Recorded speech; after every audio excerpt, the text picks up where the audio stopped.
AHY beri bantuan sosial ke masyarakat.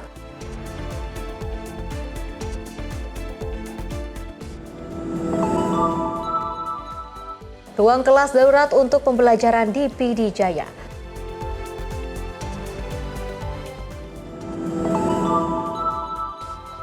Patung Trump dan Epstein muncul di Kapitol.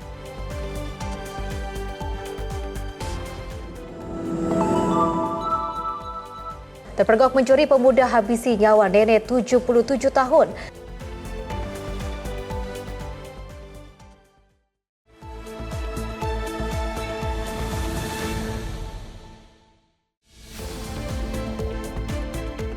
Halo pemirsa, selamat malam. Menyapa Indonesia Malam kembali hadir menemani Anda dengan beragam informasi menarik yang akan kami hadirkan untuk Anda. Bersama saya, Fesi Rampati. Inilah Menyapa Indonesia Malam selengkapnya.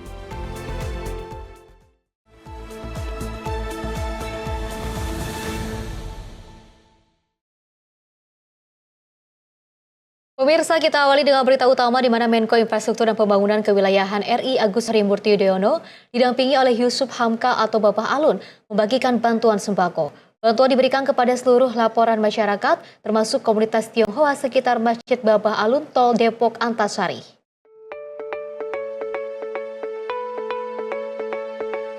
Menko Infrastruktur dan Pembangunan Kewilayahan RI Agus Harimurti Yudhoyono didampingi Muhammad Yusuf Hamka alias Babah Alun menyerahkan bantuan sosial berupa sembako pada momen bulan suci Ramadan 1447 Hijriah.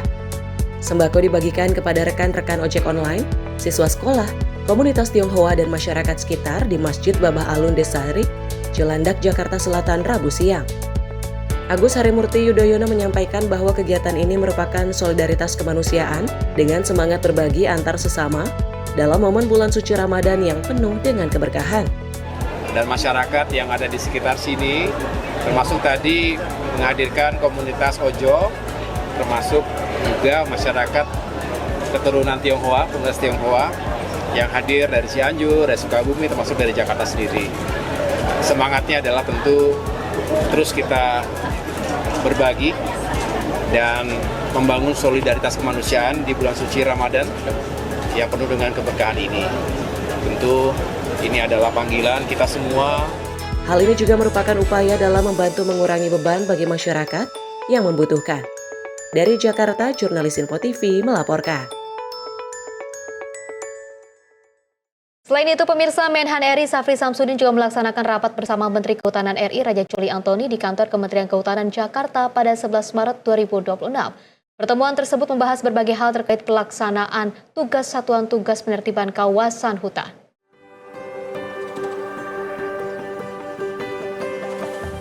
Menteri Pertahanan RI Safri Samsudin melaksanakan rapat bersama Menteri Kehutanan RI Raja Juli Antoni di kantor Kementerian Kehutanan Jakarta pada Rabu 11 Maret 2026.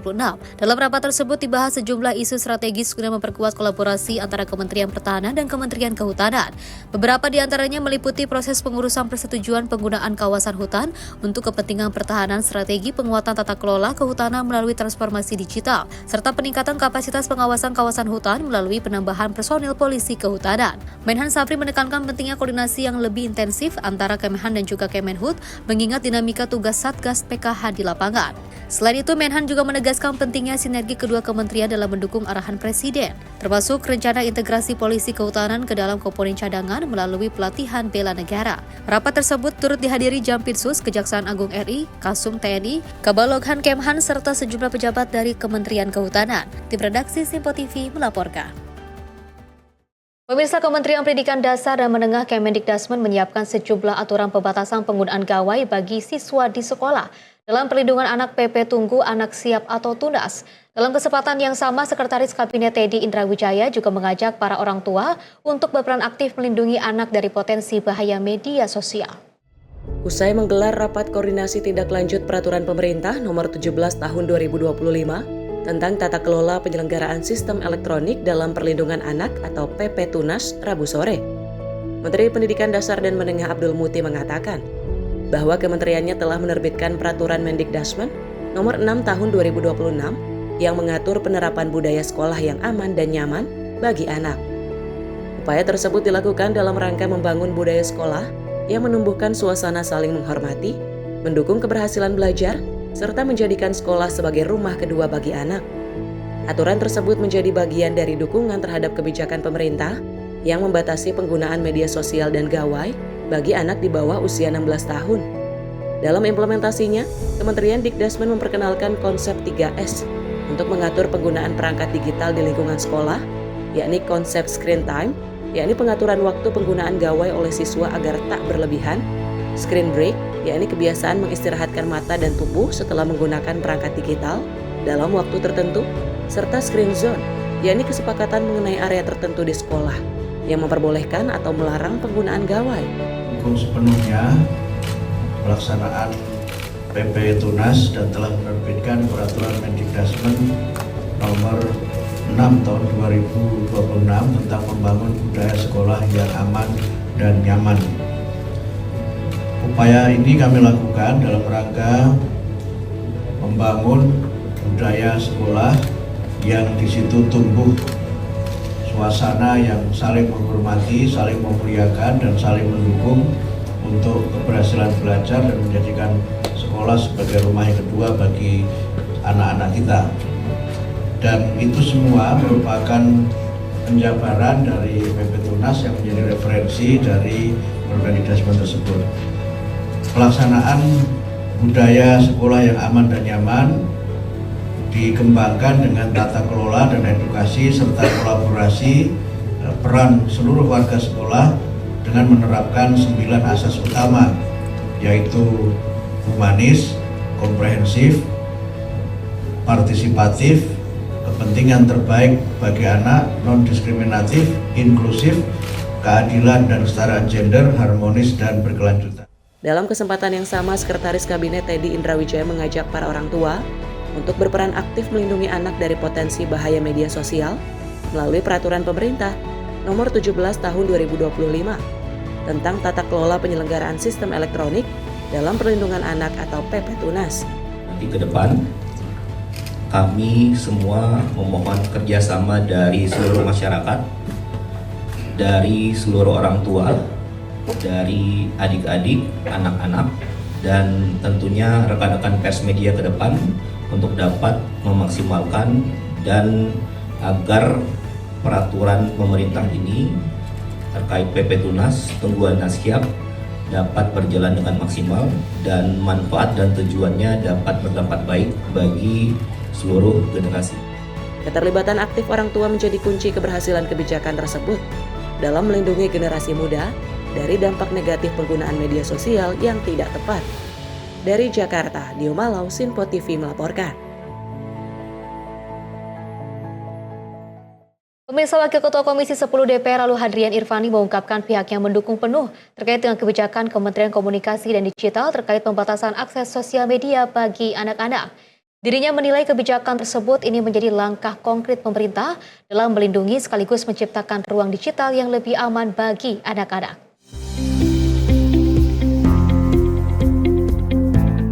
Komisi 10 DPR menyambut baik kebijakan pemerintah melalui Kementerian Komunikasi dan Digital terkait pembatasan penggunaan sosial media bagi anak-anak di bawah umur 16 tahun. Wakil Ketua Komisi 10 DPR, lalu Hadrian Irfani menilai kebijakan ini menjadi langkah penting untuk melindungi anak-anak dari dampak negatif ruang digital. Kendati demikian, lalu menegaskan bahwa pembatasan media sosial tidak boleh diartikan sebagai upaya membatasi akses anak terhadap pengetahuan digital. Menurutnya, di era perkembangan ilmu pengetahuan dan teknologi, siswa tetap perlu mendapatkan literasi digital yang baik agar mampu beradaptasi dengan kemajuan zaman secara bijak. Pertama, kami di Komisi 10 menyambut baik Kementerian Komunikasi dan Digital ini mengeluarkan kebijakan yang terbaru terkait dengan pembatasan media sosial.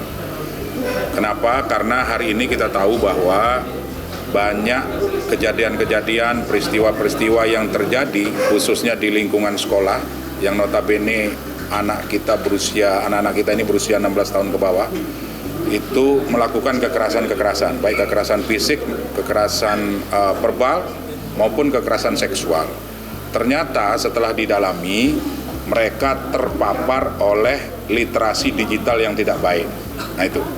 Oleh sebab itu kami di Komisi 10 sangat mendukung kebijakan yang dikeluarkan oleh pemerintah melalui Komdigi.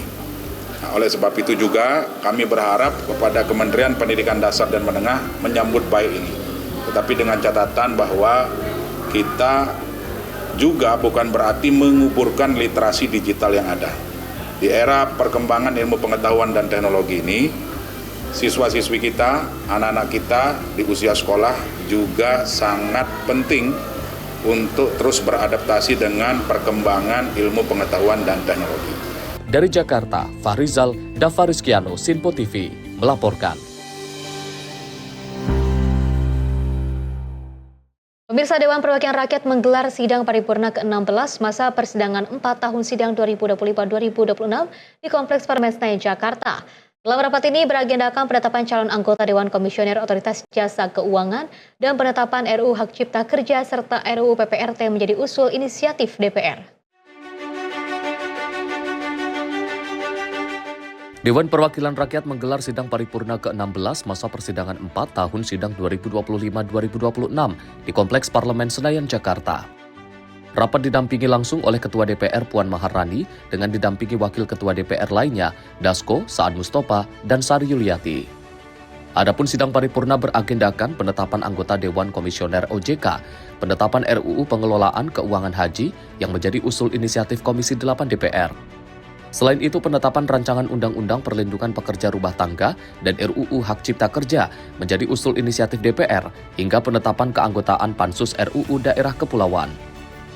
Sidang Dewan yang kami hormati sesuai dengan hasil keputusan rapat konsultasi pengganti rapat Bamus DPR RI antara pimpinan DPR dan pimpinan fraksi-fraksi tanggal 11 Maret 2026, acara rapat paripurna hari ini adalah 1. Laporan Komisi 11 DPR RI atas hasil pembahasan uji kelayakan fit and proper test calon anggota Dewan Komisioner Otoritas Jasa Keuangan OJK dilanjutkan dengan pengambilan keputusan. 2. Laporan BURT DPR RI terhadap pembahasan rencana kerja dan anggaran RKA DPR RI tahun 2027 dilanjutkan dengan pengambilan keputusan. 3. Pendapat fraksi-fraksi terhadap RUU tentang perubahan atas Undang-Undang Nomor 34 Tahun 2014 tentang pengelolaan keuangan haji usul inisiatif Komisi 8 DPR RI dilanjutkan dengan pengambilan keputusan menjadi RUU usul DPR RI. 4. Pendapat fraksi-fraksi terhadap RUU tentang perubahan atas Undang-Undang Nomor 28 Tahun 2014 tentang hak cipta usul inisiatif anggota DPR RI dilanjutkan dengan pengambilan keputusan menjadi RUU usul DPR RI. 5. Pendapat fraksi-fraksi terhadap RUU tentang perlindungan pekerja rumah tangga usul inisiatif Badan Legislasi DPR RI dilanjutkan dengan pengambilan keputusan menjadi RUU usul DPR RI. 6. Penetapan keanggotaan Pansus RUU tentang daerah kepulauan dilanjutkan dengan pengambilan keputusan. Sekarang kami akan menanyakan kepada sidang Dewan yang terhormat, apakah acara tersebut dapat disetujui? Setuju. Dari Jakarta, Fahrizal Ahmad Amin, Sinpo TV, melaporkan. Selain itu, pemirsa, rancangan Undang-Undang Perlindungan Pekerja Rumah Tangga dan juga rancangan Undang-Undang Hak Cipta secara resmi disahkan menjadi usul inisiatif DPR. Penetapan tersebut dilakukan dalam sidang paripurna yang dipimpin langsung oleh Ketua DPR Puan Maharani di Kompleks Parlemen Senayan, Jakarta. Pimpinan Dewan Perwakilan Rakyat secara resmi menetapkan rancangan Undang-Undang Perlindungan Pekerja Rumah Tangga atau PPRT dan rancangan Undang-Undang Hak Cipta menjadi usul inisiatif DPR. Penetapan tersebut diambil dalam sidang paripurna DPR ke-16 masa persidangan 4 di Kompleks Parlemen Senayan, Jakarta pada Kamis pagi. Paripurna dipimpin langsung oleh Ketua DPR Puan Maharani dengan didampingi 3 wakil Ketua DPR lainnya, Saad Mustafa, Dasko, dan Sari Yuliati. Pimpinan DPR mempersilakan kepada masing-masing fraksi untuk menyerahkan pandangan secara tertulis sebelum kedua RUU ditetapkan menjadi usul inisiatif parlemen. Ke-8 fraksi telah menyampaikan pendapat fraksinya masing-masing. Kini tiba saatnya kami menanyakan kepada sidang Dewan yang terhormat, apakah RUU usul inisiatif anggota DPR RI tentang perubahan atas Undang-Undang Nomor 28 Tahun 2014 tentang hak cipta dapat disetujui menjadi RUU usul DPR RI? Setuju. Terima kasih. Kini tiba saatnya kami menanyakan kepada sidang Dewan yang terhormat, apakah RUU usul inisiatif Badan Legislasi DPR tentang perlindungan pekerja rumah tangga (PPRT) dapat disetujui menjadi RUU usul DPR RI? Setuju. Terima kasih. Dari Jakarta, Fahrizal Ahmad Amin, Sinpo TV melaporkan. Pemirsa, Ketua DPR Puan Maharani juga meminta semua pihak untuk melakukan evaluasi serta mitigasi terkait pelaksanaan ibadah haji 2026 di tengah situasi konflik Timur Tengah. Puan menyebut DPR melalui komisi terkait akan menyiapkan kajian dan evaluasi perihal pelaksanaan ibadah haji tahun ini. Ketua DPR Puan Maharani menjelaskan bahwa ibadah haji harus tetap dilaksanakan dengan sebaik-baiknya. Namun Puan meminta kepada seluruh pihak untuk evaluasi terlebih dahulu, serta memitigasi ibadah pelaksanaan haji di tengah situasi memanasnya konflik Timur Tengah. Dirinya mengatakan DPR melalui komite terkait akan melakukan kajian guna memastikan keselamatan dan kenyamanan para calon jamaah haji.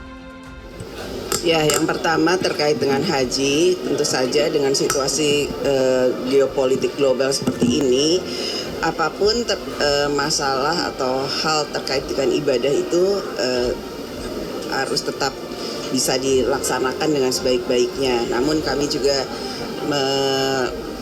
meminta kepada semua pihak yang terkait untuk melakukan evaluasi dan mitigasi ataupun antisipasi terkait dengan hal yang sedang terjadi. Jadi tentu saja DPR RI melalui komisi terkait akan melakukan kajian, evaluasi dan hal-hal yang harus dilakukan dengan situasi seperti ini untuk bisa memberikan keselamatan, tetap memberikan keselamatan, kenyamanan bagi jemaah haji Indonesia yang nantinya insya Allah akan tetap melaksanakan ibadah hajinya. Dari Jakarta, Fahrizal Davarizkiano, Sinpo TV melaporkan.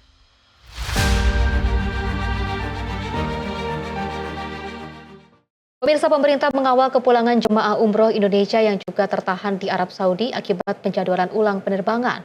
Dari tim di lapangan memastikan komunikasi dengan maskapai dan juga penyelenggaraan perjalanan agar proses pemulangan berjalan aman dan lancar. Kementerian Haji dan Umroh terus memantau serta mengkoordinasikan kepulangan jemaah umroh Indonesia yang mengalami penjadwalan ulang penerbangan di Arab Saudi akibat meningkatnya ketegangan di Timur Tengah. Staf teknis urusan Haji Jeddah, M. Ilham Effendi, menyatakan tim di lapangan aktif menjembatani komunikasi antara jemaah, maskapai dan penyelenggara perjalanan untuk memastikan pemulangan berlangsung aman dan lancar. Berdasarkan data terbaru, beberapa kelompok jemaah terdampak penjadwalan ulang. Sebanyak 17 jemaah dari PT Bima dijadwalkan ulang pada 10 dan 14 Maret, sementara 67 jemaah dari PT RLW sebagian sudah kembali ke Indonesia melalui Ethiopian Airlines dan Garuda Indonesia. Selain itu, 5 jemaah umroh mandiri terdampak pembatalan penerbangan rute Madinah Mumbai sedang difasilitasi pengurusan refund dan penerbangan pengganti pada 15 Maret melalui Saudi Airlines. Dalam periode pemantauan yang sama, KJRI Jeddah memonitori kepulangan 2062 jemaah, sehingga total jemaah yang telah kembali ke Indonesia mencapai 19.509 orang sejak 28 Februari hingga 8 Maret 2026. Ilham menegaskan bahwa tim akan terus melakukan pemantauan dan koordinasi dengan berbagai pihak guna memastikan perjalanan jemaah tetap lancar dan aman. Tim redaksi Sinpo TV melaporkan. Informasi lainnya, pemirsa, pimpinan Dewan Perwakilan Rakyat secara resmi menetapkan calon anggota Dewan Komisioner Otoritas Jasa Keuangan atau OJK. Salah satunya yakni Frederika Widiasari Dewi yang juga ditetapkan sebagai Ketua Dewan Komisioner Otoritas Jasa Keuangan menggantikan Mahendra Siregar. Dalam sidang paripurna Dewan Perwakilan Rakyat secara resmi menetapkan calon anggota Dewan Komisioner Otoritas Jasa Keuangan atau OJK. Para calon anggota Dewan Komisioner OJK ini telah menjalani fit and proper test melalui Komisi 11 DPR. Adapun Frederika Widiasari Dewi ditetapkan sebagai Ketua Dewan Komisioner OJK, sedangkan Hermawan Bekti Sasongko sebagai Wakil Ketua DK OJK. Selain itu, Fazwi ditetapkan sebagai Kepala Eksekutif Pengawas Pasar Modal, Keuangan Derivatif, dan Bursa Karbon, serta 2 pejabat lainnya yakni Diki Kartikoyono dan juga Adi Budiarso. Terima kasih kami ucapkan kepada Ketua Komisi 11 DPR RI yang telah menyampaikan laporannya. Sidang Dewan yang kami hormati, sekarang perkenankan kami menanyakan kepada Sidang Dewan yang terhormat apakah laporan Komisi 11 DPR RI atas hasil pembahasan uji kelayakan fit and proper test calon anggota Dewan Komisioner Otoritas Jasa Keuangan tersebut dapat disetujui. Setuju. Terima kasih. Di Jakarta, Fahrizal Al-Badamin, Simpo TV melaporkan. Pemirsa, Transjakarta rute baru Blok M Bandara Suta, informasinya usai jeda berikut ini.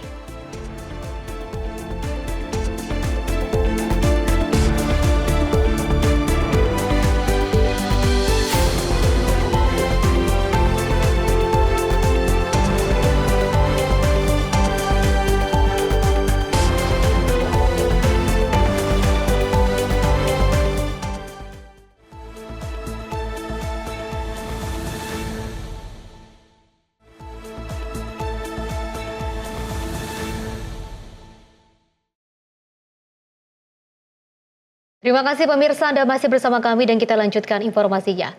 Ruang kelas SDN 26 Paguyuman di Boelemo, Gorontalo kini tak lagi bocor. Renovasi pemerintah membuat siswa-siswi kembali nyaman belajar, terutama saat hujan. Sebagai bagian dari upaya meningkatkan fasilitas pendidikan, atap ruang kelas SD Negeri 26 Paguyaman di Kabupaten Boelemo, Gorontalo kini tidak lagi bocor. Siswa-siswi dapat belajar dengan tenang, terutama saat hujan, berkat perbaikan yang dilakukan melalui program revitalisasi Satuan Pendidikan Kemendikdasmen. Kepala Sekolah Herni menyampaikan apresiasi kepada pemerintah karena merespon permohonan perbaikan fasilitas sekolah yang diajukan melalui sistem Dapodik. Revitalisasi mencakup 3 ruang kelas, 1 ruang administrasi, dan 1 bangunan toilet yang pengerjaannya dimulai pada Agustus 2025, meski sempat terkendala cuaca dan ketersediaan material. Terima kasih untuk kepada pemerintah, terutama Bapak Presiden serta Bapak Menteri yang sudah telah merespon apa yang kami sudah ajukan melalui Dapodik. Karena dulunya sekolah kami ini kan memang dalam sebelum menerima revitalisasi itu kan siswa itu kan belajar dalam posisi ruangan kelas ada rusak ya, bocor ya, basah dengan hujan. Tapi alhamdulillah dengan kondisi sekarang, jadi kami sudah merasakan manfaatnya. Siswanya sudah belajar dengan belajar dengan baik ya. Juga guru-gurunya juga nyaman ya. Bagi kami itu sudah sangat-sangat bermanfaat untuk kondisi kami yang sekarang ini. Pelaksanaan renovasi juga melibatkan masyarakat sekitar, mulai dari tenaga kerja hingga pengadaan bahan bangunan. Program ini menunjukkan komitmen pemerintah meningkatkan kualitas sarana pendidikan agar sekolah memiliki fasilitas aman, nyaman, dan mendukung proses belajar mengajar. Tim redaksi Simpo TV melaporkan. Pemirsa, pelaksanaan program Tentara Manunggal Membangun Desa atau TMD reguler ke-127 Kodim 0713 Brebes terus berjalan dengan lancar. Tentunya berbagai sasaran pembangunan dilaksanakan di Desa Cikua, Kecamatan Banjarharjo, Kabupaten Brebes. Pelaksanaan program Tentara Manunggal Membangun Desa atau TMMD reguler ke-127, Kodim 0713 Brebes terus berjalan dengan lancar di Desa Cikuya, Kecamatan Banjarharjo, Kabupaten Brebes. Berbagai sarana pembangunan dilaksanakan mulai dari pembangunan infrastruktur jalan hingga sejumlah fasilitas pendukung lainnya yang diharapkan dapat memberikan manfaat bagi masyarakat. Personil Satgas TMMD bersama dengan masyarakat setempat terus bergotong royong menyelesaikan setiap tahapan pekerjaan. Saya merasa bangga dikarenakan saya bisa terjun langsung ke masyarakat. Di sini saya bisa membantu untuk membangun infrastruktur yang dimana kita dapat membantu meramaikan untuk berpartisipasi. Di sini saya juga banyak pendukung. Ada dari perangkat desa yang terkhusus masyarakat setempat untuk membantu meramaikan Satgas TMMD pada tahun ini yang bisa dibilang ini reguler. Dan ini akan sangat luar biasa jika pelaksananya terjalan dengan lancar dan semoga ini bisa bermanfaat untuk warga Cikuya untuk bisa dipakailah untuk selama hidup di daerah sini. Kegiatan ini menjadi salah satu wujud sinergi antara TNI dan masyarakat dalam mendukung percepatan pembangunan di wilayah pedesaan. Diharapkan seluruh sasaran pembangunan dapat selesai tepat waktu serta memberikan manfaatnya bagi masyarakat Desa Cikuya dan sekitarnya. Kesan saya di TMMD ini sangat berkesan dikarenakan kami itu mau hujan pun kami terobos, panas kami terobos, dan itu sangat membantu kita itu buat pacu semangat. Masyarakat juga untuk sama-sama membantu kita dan mereka juga sangat senang bisa bergabung langsung bersama tentara dan itu juga membantu semangat kita untuk membangun jalanan di sini. Melalui semangat gotong royong, pembangunan yang dilaksanakan dapat memberikan manfaat berkelanjutan serta meningkatkan kesejahteraan masyarakat Desa Cikuya. Tim redaksi Simpo TV melaporkan. Pemirsa, melalui program TMMD ke-127 Kodim 0713 Brebes melakukan perbaikan jalan rusak di Desa Cikuya, Kecamatan Banjarharjo. Perbaikan ini diharapkan dapat memperlancar mobilitas warga serta mendukung aktivitas ekonomi masyarakat.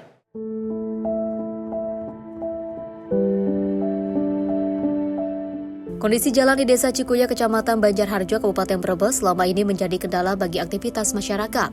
Saat musim hujan, badan jalan berubah menjadi becek sehingga menyulitkan warga untuk melintas.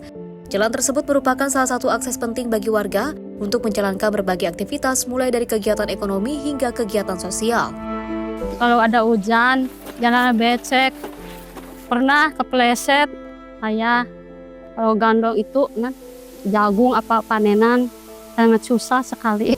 Kalau musim hujan begini, saya kalau pulang itu susah, sering jatuh sama istri saya. Kadang-kadang saya juga nginep, 1 minggu sekali baru pulang. Apalagi kalau musim panen begini kan susah jalannya.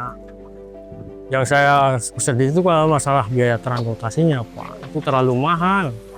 Mudah-mudahan masyarakat Desa Cikuya menjadikan namanya kesejahteraan yang tulus. Karena biaya angkut kami 1 karung aja bisa 60.000 kalau panen jagung, karena jauh lokasinya. Makanya kalau ada bantuan ini kan bisa pakai mobil. Mungkin yang dulu 60.000 bisa 5.000 per kantong karena buatnya banyak. Ya mudah-mudahan adanya bantuan dari Bapak Tentara ini kita menjadikan suatu kebaikan lah untuk masyarakat Desa Cikuya, alhamdulillah. Kondisi ini menjadi perhatian dalam pelaksanaan program TNI Manunggal Membangun Desa atau TMMD ke-127 Kodim 0713 Brebes. Melalui program tersebut dilakukan pembangunan dan juga perbaikan infrastruktur jalan secara bertahap. Diharapkan dengan perbaikan jalan ini akses mobilitas warga dapat menjadi lebih lancar serta mendukung peningkatan aktivitas ekonomi dan kesejahteraan masyarakat. Bagi warga Desa Cikuya, perbaikan jalan ini bukan sekadar pembangunan infrastruktur, namun menjadi harapan baru agar aktivitas sehari-hari seperti berdagang, bersekolah, dan berinteraksi sosial dapat berjalan lebih mudah dan aman. Cia Nabila, Simpo TV, melaporkan. Pemirsa, program Tentara Manunggal Membangun Desa atau TMMD ke-127 Kodim 0713 Brebes terus menghadirkan manfaat nyata bagi masyarakat. Salah satu sasaran yang juga dilaksanakan yaitu pembangunan rumah tidak layak huni atau RTLH bagi warga Desa Cikuya, Kecamatan Banjarharjo.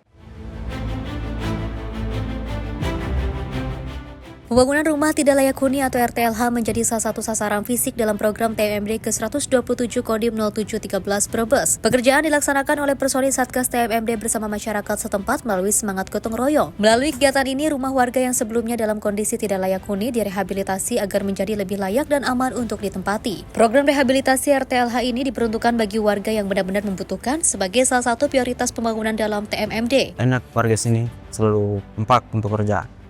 Setiap malam juga kita dikasih makan sama mereka, pagi kita berangkat lagi kerja sama masyarakat sini, kompak semua.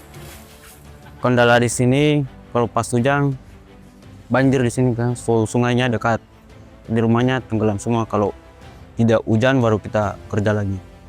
Ya saya senang sekali karena membantu masyarakat sini, terutama Bu Newi, rumahnya yang dekat sungai banjir terus, kasihan.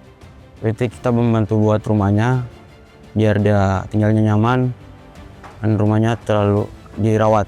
Salah satu penerima manfaat RTLH pun mengaku senang dan juga menyampaikan rasa terima kasih kepada prajurit TNI Angkatan Darat atas pembangunan rumah yang dilaksanakan melalui program TMMD ke-127. Baginya rumah yang lebih layak bukan hanya tempat tinggal, namun juga menjadi harapan baru bagi keluarga. Saya perasaan di sini hidup saya was-was karena dekat kali ya, kebanjiran terus. Saya minta tolong bantuan diganti pentengnya biar bagus, biar sehat. Terus ininya tanahnya begini pada retak, pada rusak. Saya minta dibantu sama PTMI sebagus-bagusnya. Asal ada yang membantu saya. Iya. Makasih. Saya keluarga saya terburu dibagusin sama TMI. Cia Nabila, Simpo TV melaporkan. Pemirsa, ketersediaan air bersih menjadi salah satu persoalan yang juga dihadapi warga Desa Cikuya, Kecamatan Banjarharjo, Kabupaten Brebes. Terutama saat musim kemarau, sejumlah sumur warga mengalami kekeringan sehingga masyarakat harus mencari sumber air alternatif.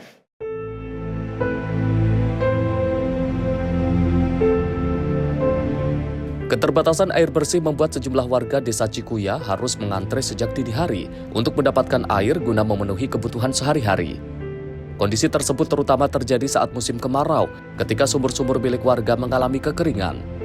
Kondisi ini juga turut menjadi perhatian dalam pelaksanaan program Tentara Manunggal Membangun Desa atau TMMD ke-127, Kodim 0713 Brebes. Melalui program tersebut, personel TNI bersama masyarakat melakukan pembangunan sumber air Pagodokan. Pekerjaan dilaksanakan secara bertahap dengan harapan dapat membantu meningkatkan ketersediaan air bersih bagi warga. Kalau musim kemarau kita sangat kekurangan air.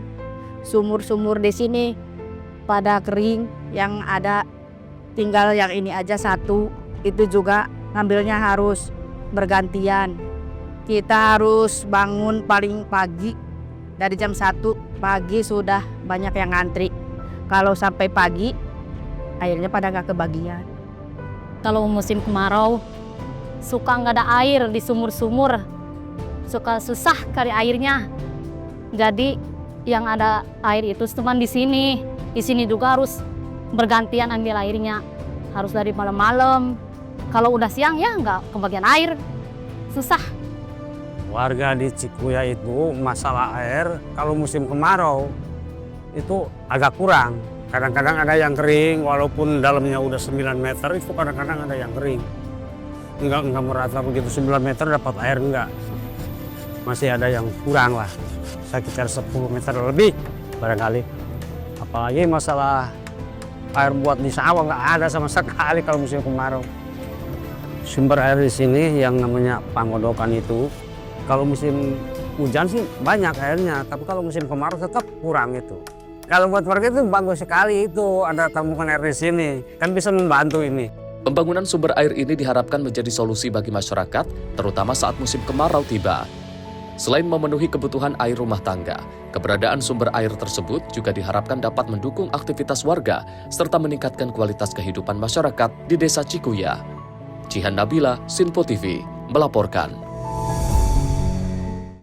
Pemirsa, 6 ruang kelas darurat RKD dibangun di SMA Negeri 2 Merudu, Pidijaya setelah banjir besar merusak sekolah. Kehadiran RKD membuat siswa kembali bisa belajar layak sambil menunggu pembangunan gedung permanen. Setelah banjir besar melanda Kabupaten Pidijaya Aceh, 3 bulan lalu kegiatan belajar siswa SMA Negeri 2 Merudu mulai pulih. 6 ruang kelas darurat dibangun pemerintah untuk menggantikan tenda darurat sehingga siswa dapat kembali belajar dengan layak sambil menunggu rekonstruksi gedung permanen. Kepala Sekolah Muhammadiyah menyampaikan rasa terima kasih atas perhatian pemerintah, sementara para siswa seperti Isrokia dan Zaidatul Una merasakan kebahagiaan dapat kembali duduk di ruang kelas setelah sebelumnya belajar di tenda darurat akibat kerusakan para sekolah. RKD juga dilengkapi bantuan buku dan bantuan pendidikan tahun 2026 senilai 25 juta rupiah. Sebagai bagian dari pemulihan pendidikan pasca bencana, Kemendikdasmen membangun total 21 RKD di 5 sekolah Pidijaya dan menandatangani perjanjian kerjasama dengan 1.642 sekolah senilai lebih dari 1.741 triliun untuk pembangunan dan perbaikan sarana pendidikan di berbagai daerah. Langkah ini menunjukkan komitmen pemerintah agar bencana tidak menghentikan proses belajar anak-anak di Indonesia. Tim redaksi Simpo TV melaporkan. Pemirsa, menjelang Hari Raya Idul Fitri 1447 Hijriah, Polres Garut menggelar gerakan pangan murah guna membantu masyarakat mendapatkan kebutuhan pokok dengan harga terjangkau. Kegiatan ini digelar di Balai Paminton Jalan Ahmad Yani, Kecamatan Garut, Jawa Barat.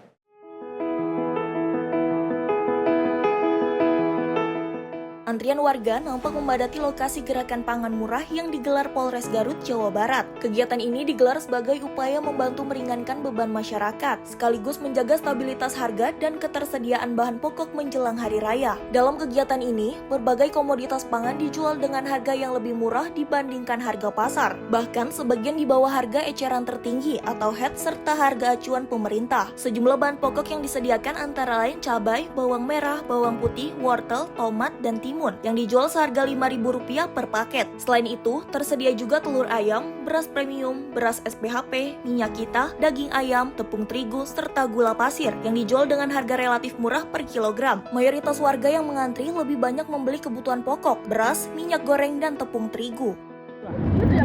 Yang dibutuhin, tapi murah nggak Bu kalau dibandingkan dengan di warung biasa? Murah banget, murah. Berapa Bu minyak Bu barusan? 32 liter. Nah, kalau di warung biasa berapa? Kalau di pasar udah 19, 40-nya, 40 ya, 40 kurang. 40. Jadi jauh bedanya. Jauh banget. Gak apa-apa. Ibu-ibu mah suka promo. Berhasil. Yang penting dapat. Beli apa aja barusan? Yang penting beras sama minyak. Oh, beras sama minyak. Ya. Dibatas nggak Bu? Dibatas 2. Oh, 2. Dalam pelaksanaannya, Polres Garut bekerja sama dengan sejumlah dinas terkait untuk memastikan ketersediaan bahan pokok berkualitas dengan harga terjangkau bagi masyarakat. Terutama untuk warga di seputaran sini, Garut Kota ini. Jadi kita laksanakan kegiatan gerakan pangan murah di Balai Paminton ini di Garut Kota. Yang disediakan apa saja, Dan? Ada beras, cabai, minyak, tepung terigu, gula, bahan penting ada, Dan? Iya, sebenarnya. Untuk harganya dan informasinya di bawah harga pasar, betul? Iya, di bawah HET sama HAP. Itu tujuannya apa? Yang pertama untuk stabilitas harga, biar harga tidak naik. Kemudian kami berharap harga ini kalau sudah naik, inflasinya juga bisa menurun. Kami bekerja sama dengan Dinas Ketahanan Pangan. Melalui kegiatan ini, diharapkan masyarakat dapat lebih mudah memenuhi kebutuhan pokok menjelang Hari Raya, sekaligus memperkuat sinergi antara Polri, pemerintah daerah, dan masyarakat dalam menjaga stabilitas pangan di Kabupaten Garut. Dari Garut, Jawa Barat, jurnalis Simpo TV melaporkan. Pemirsa, Blok M Jakarta Selatan menjadi salah satu destinasi favorit warga untuk ngabuburit selama bulan Ramadan. Di kawasan ini berbagai jenis takjil maksud kami dijajarkan dan diburu masyarakat menjelang waktu berbuka. Untuk mengetahui suasana berburu takjil di kawasan tersebut, kami sudah terhubung dengan jurnalis Simpo TV, Cihan Nabila, dan juru kamera Simpo TV, Mutia Anggiani. Halo pemirsa Simpo TV, saat ini saya sudah berada di kawasan Blok M, Jakarta Selatan. Tentunya kalau ngomongin bulan Ramadan nih pemirsa Simpo TV, salah satu yang paling ditunggu oleh saya dan juga mungkin pemirsa Simpo TV ini adalah momen berburu takjil atau war takjil nih pemirsa Simpo TV menjelang waktu berbuka puasa. Nah, di kawasan Blok M ini pemirsa Simpo TV setiap sore suasananya ini memang sangat ramai ataupun sudah mulai dipadati oleh para pengunjung untuk membeli menu berbuka puasa. Nah, kali ini saya akan mengajak pemirsa Simpo TV untuk membeli ataupun memburu takjil di kawasan Blok M, Jakarta Selatan. Mari kita ngikut. Kalau saya tadi ini sudah melihat berbagai macam tenan ya pemirsa Simpo TV. Ada banyak sekali tenan di kawasan Blok M, Jakarta Selatan. Dan tentunya kalau misalkan berbuka puasa ini dimulai dengan menu yang manis-manis seperti es campur, kemudian kolak, ada juga es-es lainnya begitu, dan saya akan memilih untuk menu berbuka puasa yang manis-manis, yaitu akan membeli smoothies nih pemirsa Simpo TV. Nah, ini saya juga sudah berada di salah satu tenan smoothies di kawasan Blok M, Jakarta Selatan. Halo Mbak, penasaran saya sudah selesai nih Mbak. Oke Mbak, ini bisa dijelasin nggak nih smoothiesnya apa sih nih Mbak? Kita ada ada daging kelapanya ditambah jeruk sunkist, terus pakai susu fresh mix sama air kelapa di blend jadi satu Kak.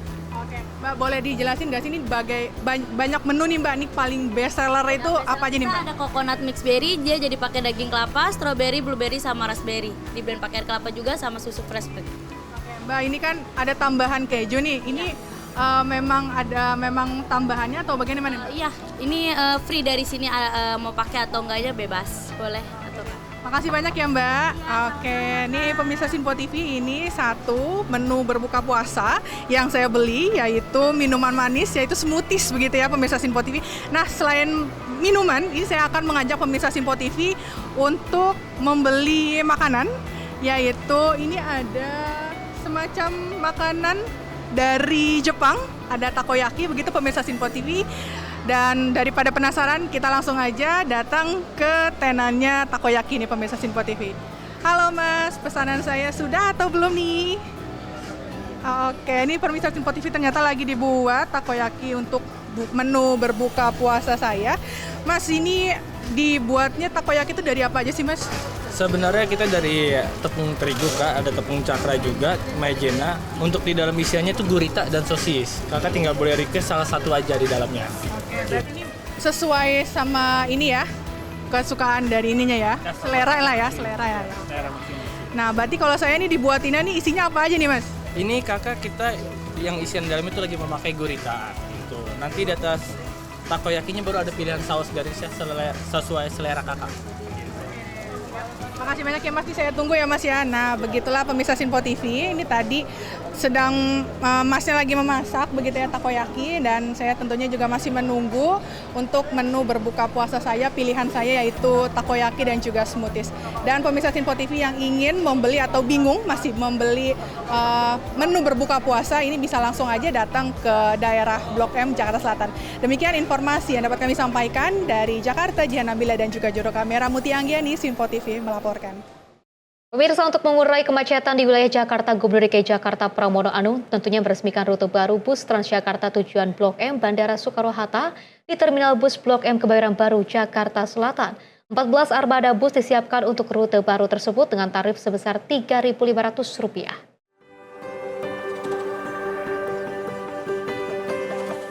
Didampingi Wali Kota Jakarta Selatan dan Wali Kota Tangerang, Gubernur DKI Jakarta Pramono Anung mendatangi Terminal Bus Blok M, Kebayoran Baru, Jakarta Selatan. Kedatangan Pramono untuk meresmikan rute baru bus Transjakarta tujuan Blok M Bandara Soekarno-Hatta, Pramono pun langsung menaiki bus untuk mengecek kesiapan pengemudi serta memeriksa kondisi fasilitas di dalam bus. Selanjutnya, Pramono melepas keberangkatan bus Transjakarta rute Blok M Bandara Soekarno-Hatta untuk mulai beroperasi. Dalam rangka menyambut Hari Raya Idul Fitri, Pemprov DKI Jakarta menetapkan tarif bus Transjakarta rute baru ini sebesar Rp3.500 hingga 3 bulan ke depan. Selanjutnya tarif akan naik menjadi Rp10.000 atau Rp15.000.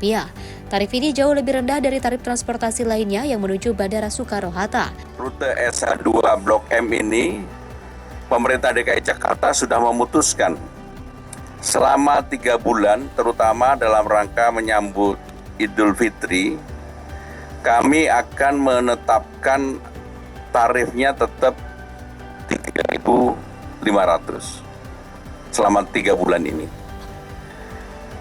Setelah itu kami akan melakukan evaluasi karena memang bebannya terlalu berat.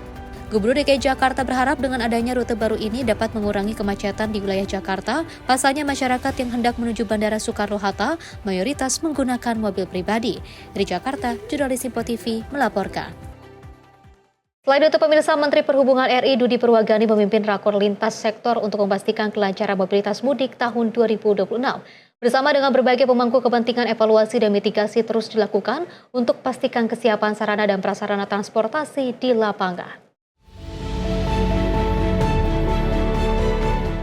Menteri Perhubungan RI Dudi Purwagandi memimpin rakor lintas sektor pada 10 Maret 2026. Rakor diselenggarakan untuk memastikan kelancaran mobilitas mudik tahun 2026. Dalam kesempatan itu, Menhub menegaskan bahwa keselamatan adalah prioritas utama yang diselaraskan dengan komitmen bersama untuk meningkatkan layanan, mulai dari ketepatan waktu, kenyamanan, hingga kejelasan informasi bagi seluruh penumpang. Selalu menjadi prioritas utama, standar keselamatan tidak boleh turun sedikit pun, harus semakin diperkuat, tidak ada tawar-menawar. Itu saya harapkan seluruh terus untuk mampu diberikan informasi yang ada pada ini dapat menyampaikan paling tidak 3 hal utama, pertama mengenai kesiapan sarana dan prasarananya, kemudian 2 mengenai digitalisasi informasi yang mungkin sudah terlihat pada saat ini dan mungkin akan berpotensi muncul pada saat pelaksanaan angkutan lebaran, dan juga meminta agar koordinasi lintas moda dan lintas individu. Bersama berbagai pemangku kepentingan, evaluasi dan mitigasi terus dilakukan untuk pastikan kesiapan sarana dan prasarana transportasi di lapangan. Tim redaksi Simpo TV melaporkan. Pemirsa, sepekan lebih menyambut Hari Raya Idul Fitri dan puncak masa angkutan Lebaran tahun 2026 yang diperkirakan mengalami peningkatan. KAI Komuter memastikan kesiapan secara menyeluruh. KAI mengoperasikan 1.065 perjalanan se-Jabodetabek. Diprediksi peningkatan kapasitas terjadi sebanyak 45 juta lebih penumpang atau 1,19% lebih banyak dari tahun sebelumnya.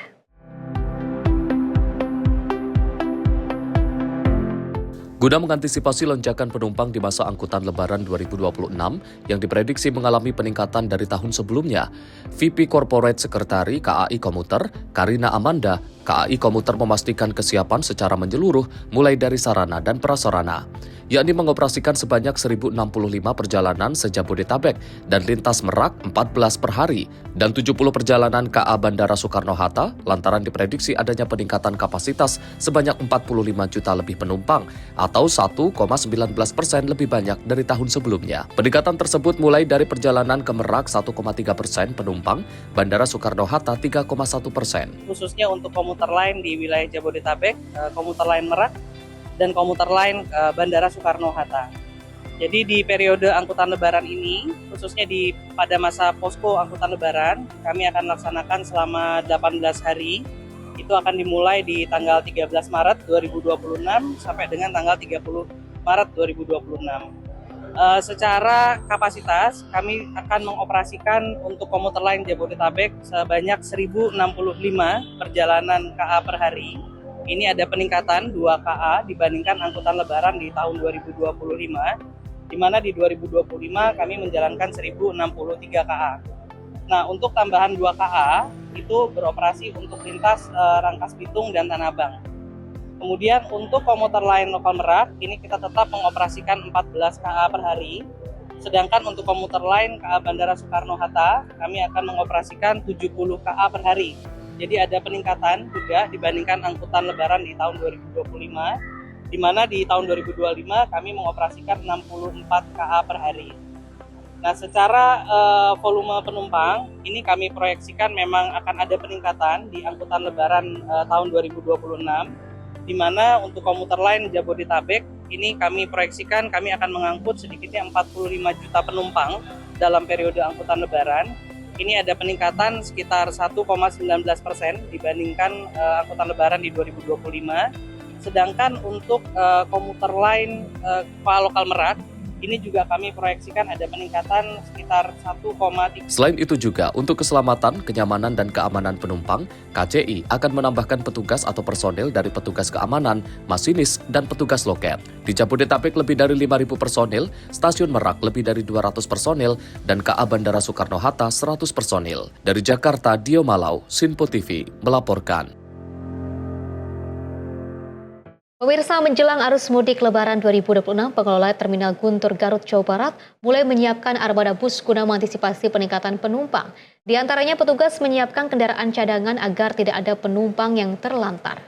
Menjelang musim mudik Lebaran, pihak Terminal Guntur Garut mulai melakukan berbagai persiapan, terutama terkait ketersediaan armada bus.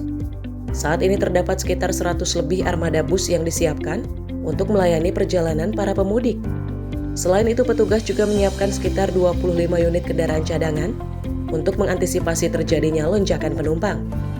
Hingga saat ini, pihak terminal mengaku belum ada penambahan armada bus untuk angkutan mudik, namun kendaraan cadangan telah dipersiapkan agar seluruh kebutuhan transportasi masyarakat tetap terpenuhi. Dan diperkirakan jumlah penumpang pada mudik tahun ini akan mengalami peningkatan sekitar 10 hingga 15% dibandingkan tahun sebelumnya. Peningkatan ini dipengaruhi adanya libur sekolah yang berbarengan dengan cuti bersama. Apa Pak kira-kira?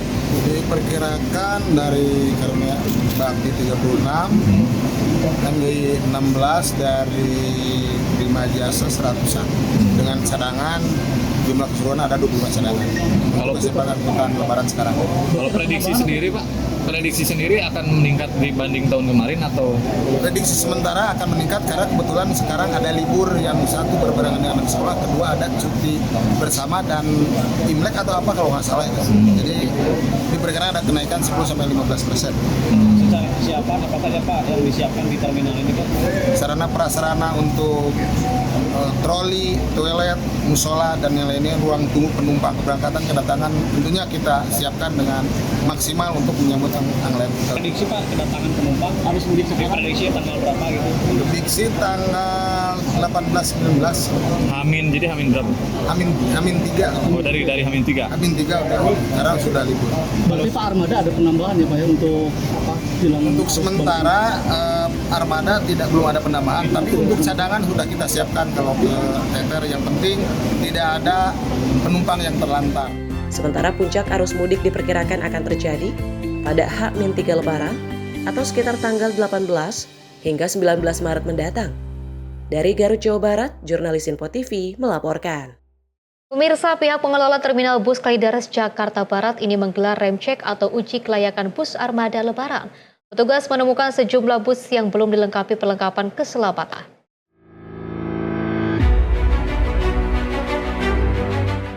Guna menekan angka kecelakaan serta memastikan kelayakan angkutan Lebaran 2026, petugas Suku Dinas Perhubungan Jakarta Barat bersama unit pengelola pengujian kendaraan bermotor menggelar inspeksi keselamatan atau rem cek di Terminal Kalideres Jakarta Barat. Dalam pemeriksaan tersebut, petugas menemukan sejumlah bus yang belum dilengkapi perlengkapan keselamatan, seperti alat pemadam api ringan atau APAR dan palu pemecah kaca. Petugas pun memberikan teguran kepada pemilik armada bus agar segera melengkapi fasilitas keselamatan tersebut sebelum beroperasi melayani penumpang. Inspeksi dilakukan dengan memeriksa satu persatu bus angkutan Lebaran yang berada di terminal, di mana pemeriksaan meliputi kelengkapan dokumen kendaraan, kondisi ban, sistem rem, lampu kendaraan, hingga peralatan keselamatan seperti APAR dan palu darurat. Kepala Seksi Operasional Suku Dinas Perhubungan Jakarta Barat, Agus Prasetyo, mengatakan kegiatan rem cek merupakan pemeriksaan rutin yang dilakukan menjelang musim mudik, guna memastikan armada bus layak beroperasi dan aman bagi penumpang. Lebih lanjut, Agus menambahkan, rem cek di Terminal Kalideres dijadwalkan berlangsung mulai 11 hingga 29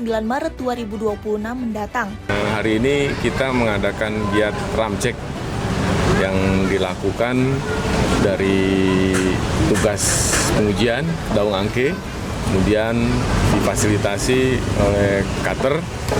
Jadi kita rutin setiap menjelang Lebaran kita lakukan ram cek yang tujuannya adalah untuk memastikan keselamatan bagi penumpang di mana menaiki bis yang akan berangkat ke suatu tujuan. Melakukan ini dengan tujuan untuk keselamatan. Petugas juga menegaskan akan memberikan sanksi tegas kepada operator bus yang tidak memenuhi standar keselamatan. Operator diminta segera melakukan perbaikan dan melengkapi kekurangan sebelum bus diizinkan kembali beroperasi. Pemeriksaan ini diharapkan dapat meningkatkan keselamatan perjalanan masyarakat selama arus mudik Lebaran 2026. Dari Jakarta, jurnalis Info TV melaporkan. Pemirsa, panik buying BBM di Manila, informasinya usai jeda berikut ini.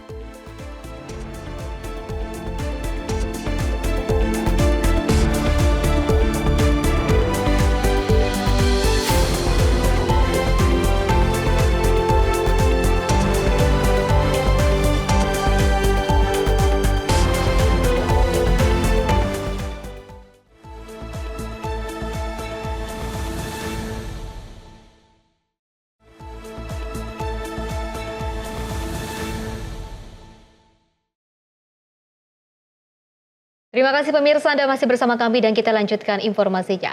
Sebuah patung yang juga menampilkan Presiden Amerika Serikat dan terpidana kasus kejahatan seksual muncul di dekat gedung Capitol di Washington. Patung tersebut menirukan adegan ikonik film Titanic dan muncul di tengah kontroversi terkait dokumen kasus Jeffrey Epstein.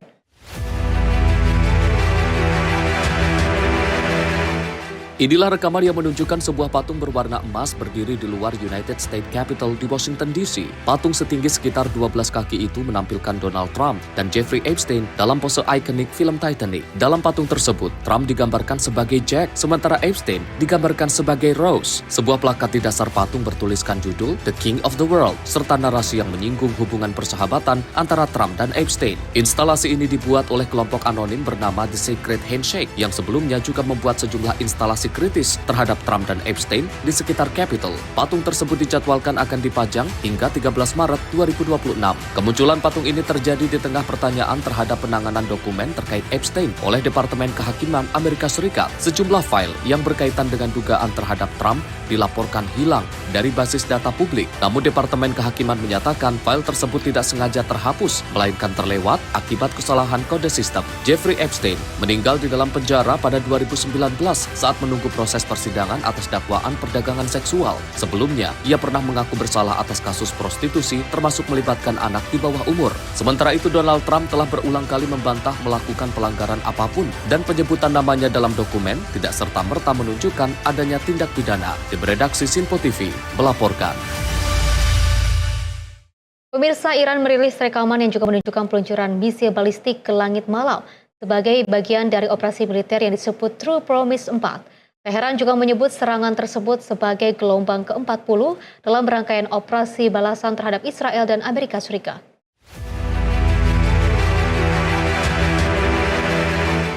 Rekaman yang dirilis oleh Korps Garda Revolusi Islam Iran menunjukkan sejumlah misil balistik diluncurkan ke langit malam dari lokasi yang tidak diungkapkan. Peluncuran tersebut disebut sebagai bagian dari gelombang ke-40 operasi True Promise 4. Iran menyatakan serangan terbaru melibatkan misil balistik berdaya hancur besar. Konflik kawasan memanas setelah Israel dan Amerika Serikat melancarkan operasi militer bersama terhadap Iran pada 28 Februari. Teheran merespon dengan serangan misil dan drone yang menargetkan Israel serta pangkalan militer Amerika Serikat di kawasan Teluk dengan ledakan dilaporkan terjadi di sejumlah negara. Media Iran sebelumnya mengkonfirmasi tewasnya pemimpin tertinggi Ali Khamenei pada hari pertama serangan. Kini putranya, Mojtaba Khamenei, dipilih sebagai pengganti pemimpin tertinggi Iran. Sementara itu, Presiden Amerika Serikat Donald Trump menyatakan pemimpin tertinggi Iran yang baru tidak akan bertahan lama jika dipilih tanpa persetujuan Amerika Serikat. Tim redaksi Sinpo TV melaporkan. Pemirsa, perang yang juga melibatkan Iran di Timur Tengah ini memicu gejolak besar di pasar energi global dengan harga minyak dunia yang juga melonjak tajam dalam beberapa hari terakhir. Gangguan produksi dan juga distribusi minyak di kawasan Teluk memicu kekhawatiran terhadap pasokan energi dunia.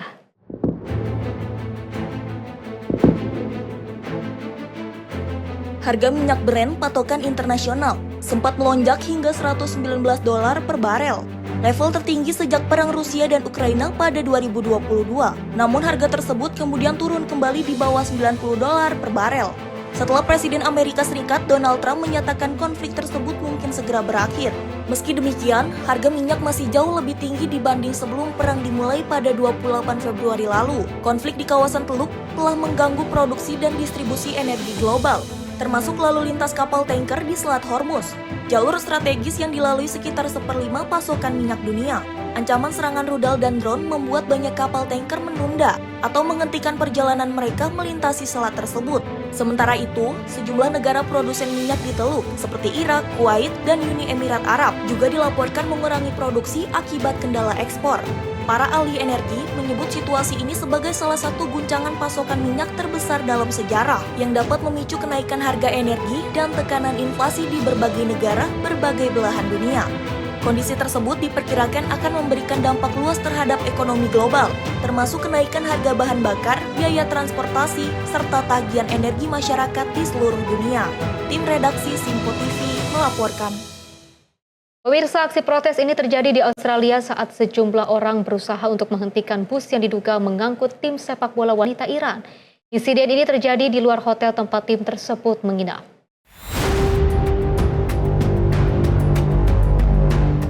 Rekaman video menunjukkan sejumlah demonstran berlutut dan berbaring di depan sebuah bus putih berkaca gelap yang diduga mengangkut para anggota tim sepak bola wanita Iran yang tengah berkompetisi di negara tersebut. Aksi tersebut dilakukan untuk mencoba mencegah bus meninggalkan hotel tempat para pemain menginap. Meski sempat terhambat beberapa menit, bus tersebut akhirnya tetap meninggalkan lokasi. Sementara itu, pemerintah Australia menyatakan telah memberikan suaka kepada 5 pemain tim sepak bola wanita Iran yang berada di negara tersebut saat konflik di Timur Tengah meletus. Belum diketahui secara pasti kapan sisa anggota tim sepak bola wanita Iran akan meninggalkan Australia, meskipun pemerintah Australia menyatakan pintu suaka kemanusiaan masih terbuka bagi para pemain yang ingin tetap tinggal di negara tersebut. Sebelumnya 5 pemain telah diberikan visa kemanusiaan dan ditempatkan di lokasi aman di bawah perlindungan pihak berwenang. Insiden protes yang menghadang bus tim Iran di luar hotel ini juga menunjukkan bagaimana dampak konflik yang melibatkan Iran meluas ke berbagai belahan dunia, memicu kekhawatiran terhadap keselamatan para atlet serta menarik perhatian komunitas internasional, termasuk aktivis dan diaspora Iran yang menyerukan perlindungan bagi para pemain.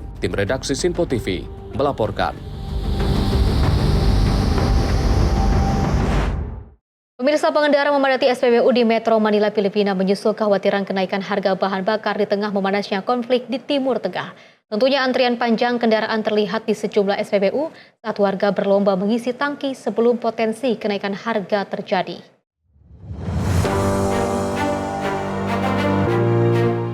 Rekaman dari Quezon City menunjukkan antrian panjang kendaraan di SPBU dengan pengendara bergegas mengisi bahan bakar di tengah kekhawatiran kenaikan harga. Sejumlah warga mengaku dampak kenaikan harga BBM akan langsung terasa bagi masyarakat, terutama di tengah ketidakpastian akibat konflik yang melibatkan Amerika Serikat, Israel, dan Iran. Pemerintah Filipina memperingatkan harga minyak dunia berpotensi naik tajam akibat tegangnya situasi di Timur Tengah yang mengancam jalur pasokan energi global. Salah satu titik krusial adalah Selat Hormuz yang menjadi jalur utama pengiriman minyak dunia. Filipina sendiri mengimpor sebagian besar kebutuhan minyak mentahnya, sehingga sangat rentan terhadap fluktuasi pasar energi global. Presiden Filipina Ferdinand Marcos Jr. telah mengumumkan langkah darurat penghematan energi, salah satunya dengan menerapkan sistem 4 hari kerja bagi sebagian besar kantor pemerintah, mulai 9 Maret untuk mengurangi konsumsi bahan bakar. Pemerintah Filipina memperkirakan harga bensin bisa naik hingga 13 peso per liter, sementara solar berpotensi naik sampai 24,5 peso per liter. Sejumlah langkah tambahan termasuk subsidi bahan bakar dan relaksasi pajak juga sedang dipertimbangkan untuk meredam dampak kenaikan harga terhadap masyarakat. Tim redaksi Sinpo TV melaporkan. Pemirsa, Bangladesh juga menghadapi krisis energi menyusul melonjaknya harga minyak dan gas akibat perang yang melibatkan Iran di Timur Tengah. Untuk menghemat energi, pemerintah Bangladesh memutuskan menutup universitas dan juga memberlakukan pembatasan penggunaan bahan bakar. Rekaman video dari ibu kota Dhaka menunjukkan aktivitas lalu lintas yang padat di ibu kota. Sementara para mahasiswa terlihat keluar masuk area kampus, menyusul kebijakan penutupan kelas secara nasional oleh pemerintah. Pemerintah menyatakan langkah tersebut harus diambil untuk mengurangi konsumsi listrik dan meringankan tekanan terhadap sistem energi negara yang sedang mengalami krisis. Sejumlah warga menyebut perang antara Iran dan Amerika Israel telah memberikan dampak langsung memicu krisis energi di Bangladesh, termasuk kelangkaan bahan bakar dan terganggunya transportasi publik. Selain menutup lembaga pendidikan, pemerintah juga meminta kantor pemerintah dan swasta mengurangi penggunaan listrik, termasuk membatasi penerangan dan penggunaan pendingin ruangan. Warga Bangladesh berharap konflik di Timur Tengah segera berakhir, agar krisis energi yang melanda negara tersebut dapat segera teratasi dan kembali berjalan normal seperti biasa. Tim redaksi Sinpo TV melaporkan. Pemirsa, pengunjung wanita nekat bawa sabu di Lapas Sukabumi. Informasinya usai jeda berikut ini.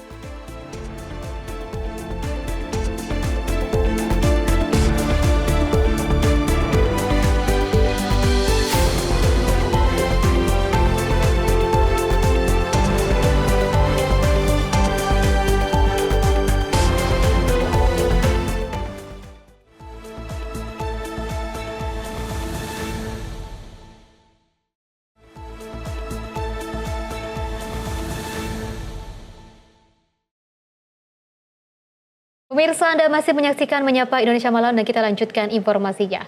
Intensitas hujan tinggi yang mengguyur wilayah Kabupaten Pandeglang, Banten ini menyebabkan jembatan di ruas jalan nasional Kecamatan Cigelis ambruk. Akibatnya arus lalu lintas yang juga menghubungkan Kecamatan Cigelis dan Cibaliung terganggu. Assalamualaikum, mohon izin melaporkan dan menginformasikan telah terjadi jembatan longsor atau ambruk. Tepatnya di jalur kampung Babakan Kiara, Desa Waringin Jaya, Kecamatan Cigelis.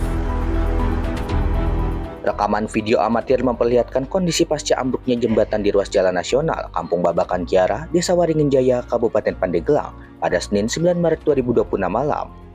Tanah di bawah konstruksi jembatan ini amblas tergerus arus sungai yang deras hingga menyisakan lubang dengan kedalaman mencapai 5 meter. Kondisi ini diduga terjadi karena curah hujan ekstrim sejak sepekan lalu yang ditambah dengan beban kendaraan bermuatan berat yang kerap melintas. Akibatnya, kendaraan roda 2 maupun roda 4 yang hendak melintas kini harus ekstra waspada dan terpaksa menggunakan sistem buka tutup jalur. Semalam itu sekitar jam 10-an. Nah, Pak, kalau untuk penyebabnya apa nih, Pak? Penyebabnya karena diguyur hujan terus airnya gede gitu. Terus langsung ambruk. Kayak retak-retak itu langsung ambruk gitu.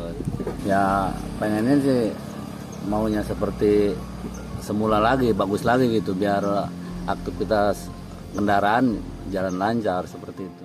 Personel dari Polsek Cigelis melakukan pengamanan dan mengatur arus lalu lintas guna menghindari adanya korban jiwa. Petugas juga mengimbau pengendara untuk mencari jalur alternatif mengingat kondisi struktur jembatan yang terus terkikis dan cukup membahayakan. Di malam pada hari Senin tanggal 9 Maret 2026 sekira pukul 22.00 WIB kami mendapatkan informasi, Polsek Cigelis mendapatkan informasi dari warga masyarakat bahwa adanya kejadian jembatan longsor atau ambruk. Dan kami koordinasikan dengan Pak Kapolsek memerintahkan kami personel piket untuk cek ke lokasi untuk menjaga kondusivitas sekitar lalin. Nah, Bang, pada saat kejadian ada korban nggak sih, Bang?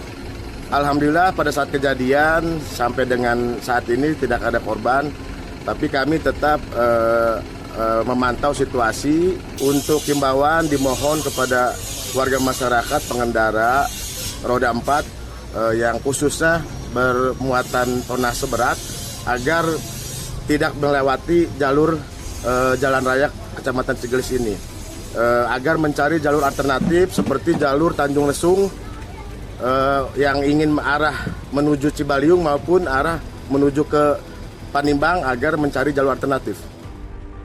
Kini warga maupun pengendara berharap pemerintah pusat melalui dinas terkait segera melakukan perbaikan permanen. Dari Pandeglang, Banten, jurnalis Info TV melaporkan. Pemirsa, kecelakaan beruntun melibatkan 4 kendaraan terjadi di ruas tol TB Simatupang, kawasan Kampung Rambutan, Jakarta Timur pada Selasa 10 Maret 2026. Seorang penumpang wanita terjepit di dalam kabin minibus yang juga ringsek usai menghantam bagian belakang truk kontainer.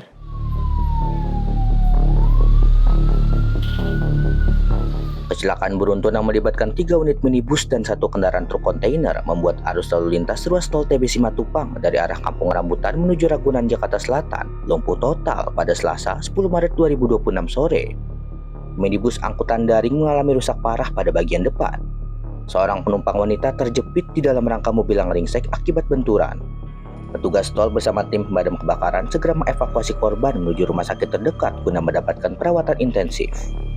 Sementara itu, petugas jasa marga menerjunkan mobil derek untuk menyingkirkan bangkai kendaraan yang menutupi badan jalan. Truk lagi yang belakang nabrak itu yang kijang itu. Iya. Itu kayak beruntun kan? Beruntun kayak. Beruntun. Iya. Ada berapa mobil kira-kira? 4 kayak. 4 ya. Posisinya ringsek. Ringseknya hancur lah. Ada korban nggak, Pak? Korban nggak ada kayaknya. Cuman yang tadi dibawa ke rumah sakit aja. Iya, tadi yang tadi. Itu mereka nabrak truk ini atau gimana sih, Pak? Iya, nabrak truk. Nabrak truk? Ya, ini yang nabrak truk, yang belakang nabrak lagi yang tengah itu. Jadi, terkincap lah. Tadi ada yang kejepit, Pak? Kejepit, tapi bisa selamat? Selamat, alhamdulillah. Ini dari arah mana ke mana, Pak? Ini arah ke Ciputat kayaknya ya. Dari Ciputat? Dari? Pasar itu, dari mana pasar Fokus Ciputat, tol. Meski penyebab pasti kecelakaan masih dalam penyelidikan unit laka lantas, insiden ini sempat menyebabkan kemacetan panjang hingga 5 km di kedua arah. Dari Jakarta, jurnalis Info TV melaporkan. Pemirsa, aksi ugal-ugalan minibus di Kota Medan, Sumatera Utara terekam kamera CCTV di Jalan Gatot Subroto. Mobil ini menabrak pejalan kaki pengendara motor hingga menghantam ruko milik warga. Kedua korban mengalami luka serius dan dilarikan ke rumah sakit terdekat.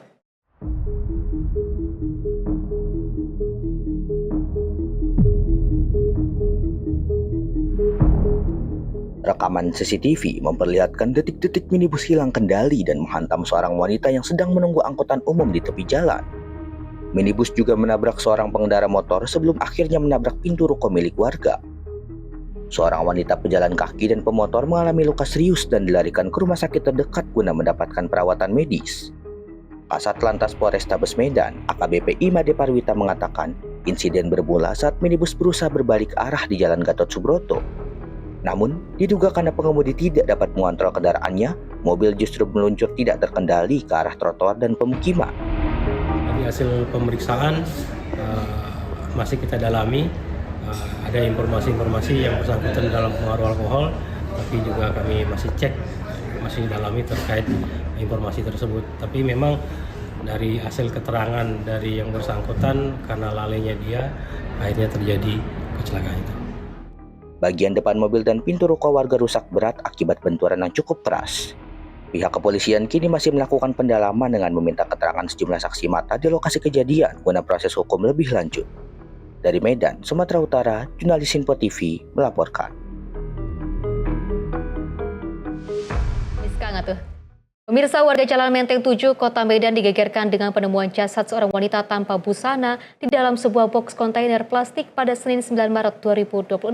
Korban ditemukan dalam kondisi terbungkus karung dan juga ditutupi oleh handuk. Kemunculan boks kontainer berwarna putih di Gang Sejora, Jalan Menteng 7 Medan menimbulkan kecurigaan warga. Warga melihat dua orang pria mengenakan jaket online, meletakkan boks ini dengan tergopoh-gopoh sebelum akhirnya melarikan diri. Saat dibuka, warga terkejut menemukan tubuh manusia yang terbungkus karung. Temuan ini kemudian dilaporkan kepada pihak kepolisian sektor Medan Area dan tim Inafis Polrestabes Medan guna proses identifikasi awal. Satu kereta, dua orang. Boncengan. Jadi di dalamnya itu mayat ya Pak? Mayat. Ternyata setelah udah kami cek, kami buka itu boninya, ternyata itu mayat manusia, bukan itu tadi. Kalau saya prediksi itu laki-laki, bukan perempuan. Kira-kira dimutilasi nggak Pak? Dari saya cek dari pinggulnya ya. Nah, gitu. Kira-kira dimutilasi nggak Pak? Kurang tahu lah. Polisi menyebut jasad wanita ini ditemukan dalam kondisi tanpa busana dan hanya ditutupi handuk berwarna putih. Diduga kuat korban dihabisi di tempat lain sebelum jasadnya dibuang oleh pelaku ke lokasi guna menghilangkan jejak. Kondisi mayat masih utuh, sehingga ini kita akan bawa ke rumah sakit untuk koordinasi sebab meninggalnya. Dan sambil kami melakukan proses penyidikan lebih lanjut dan pengembangan lebih lanjut. Kalau diperkirakan udah berapa hari Bang? Ya ini baru. Karena belum takut masih ya, segera kami akan lakukan proses untuk visum tangkan. Tidak ada mutilasi, mayat masih kondisi utuh. Meski identitas korban sudah diketahui, pihak kepolisian masih merahasiakan detailnya guna kepentingan pengejaran terhadap dua terduga pelaku. Saat ini jenazah korban masih berada di Rumah Sakit Bayangkara Medan untuk menjalani proses otopsi. Dari Medan, Sumatera Utara, jurnalis Info TV melaporkan. Pemirsa, nasib pilu menimpa seorang bocah berusia 12 tahun di Kota Bandar Lampung, Lampung. Korban dilaporkan tenggelam saat sedang asyik berenang bersama rekan-rekannya di aliran Sungai Kali Balok pada Selasa 10 Maret 2026.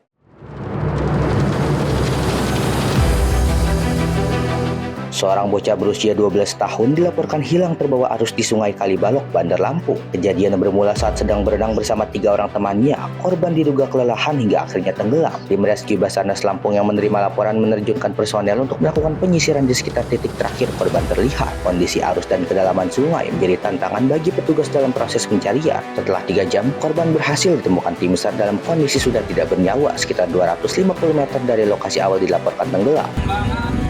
Terhadap 1 orang misi membahayakan manusia. 6 orang tenggelam di Sungai Kalitang atas nama Davi, usia 12 tahun. Dapat kami laporkan bahwasanya pada pukul 16:45 Basarnas beserta tim SAR gabungan yang terdiri dari Damkar Kota Bandar Lampung, BPBD Kota Bandar Lampung, Satpol PP Kota Bandar Lampung, kemudian Forum Rescue Relawan Lampung beserta aparat kelurahan dan masyarakat sekitar berhasil menemukan korban dalam kondisi meninggal dunia. Usai dievakuasi, jenazah korban kemudian dibawa ke puskesmas setempat sebelum akhirnya diserahkan kepada pihak keluarga untuk disemayamkan. Dari Lampung, jurnalis Info TV melaporkan. Pemirsa, seorang remaja perempuan di Kabupaten Garut, Jawa Barat meninggal dunia setelah diduga ditusuk oleh kakak kandungnya sendiri di bagian dada. Diduga pelaku mengalami gangguan kejiwaan. Peristiwa pembunuhan kakak membunuh adik kandung terjadi di Kampung Karikil, Desa Sukatani, Kecamatan Ciserupan, Garut, Jawa Barat pada Rabu 11 Maret 2026 petang. Seorang remaja putri, Jihan Azhari, berusia 15 tahun tewas setelah menjadi korban penusukan oleh kakak kandungnya sendiri. Korban tewas dengan luka tusuk di bagian dada akibat serangan senjata tajam. Tugas kepolisian mengamankan pelaku AR usai mendapatkan laporan warga. Tim Inafis Polres Garut bersama unit Jatanras menggelar olah tempat kejadian perkara untuk mengumpulkan bukti dan keterangan. Kasat Reskrim Polres Garut, AKP Joko Prihatin, mengatakan pelaku melancarkan aksinya saat korban tidur di dalam rumah. Korban mengembuskan nafas terakhir dalam perjalanan ke rumah sakit. Dari keterangan keluarga, pelaku diduga memiliki riwayat gangguan kejiwaan. Bahkan yang bersangkutan disebut kerap mengalami emosi tidak terkendali dan mengamuk di lingkungan sekitar rumah.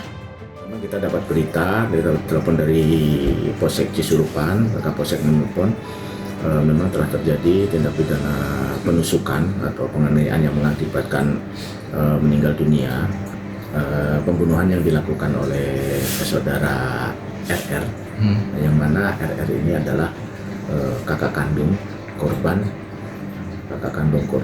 yang bernama CA yang perempuan. Nah, diduga motifnya kita belum bisa menyimpulkan. Namun demikian, dari keterangan warga sekitar, termasuk orang tuanya sendiri, bahwa pelaku ini pernah mengalami gangguan jiwa dan masih dalam pengobatan. Oh, jadi ada riwayat itu? Ada riwayat gangguan jiwa. Nah, namun demikian kita akan melakukan penyelidikan dengan kejadian tersebut. Kita akan melakukan penyelidikan dan kita nanti akan melakukan observasi ke dokter kejiwaan. Jadi korban itu selagi istirahat, tiduran di rumah korban sendiri, langsung dilakukan penusukan oleh kakaknya sendiri. Sempat korban minta tolong lari keluar rumah, namun karena lukanya dalam, akhirnya jatuh terlungkup di halaman. Akhirnya sama warga dibawa ke rumah sakit dan meninggal. Saat ini pelaku diamankan di unit Jatanras Polres Garut. Penyidik berencana melakukan pemeriksaan kejiwaan terhadap pelaku dengan melibatkan dokter spesialis untuk menentukan proses hukum selanjutnya. Selain mengamankan pelaku, petugas juga mengamankan barang bukti, sebilah pisau dapur yang diduga digunakan menusuk korban. Motif pembunuhan masih menunggu hasil pemeriksaan spesialis. Dari Garut, Jawa Barat, jurnalis Info TV melaporkan.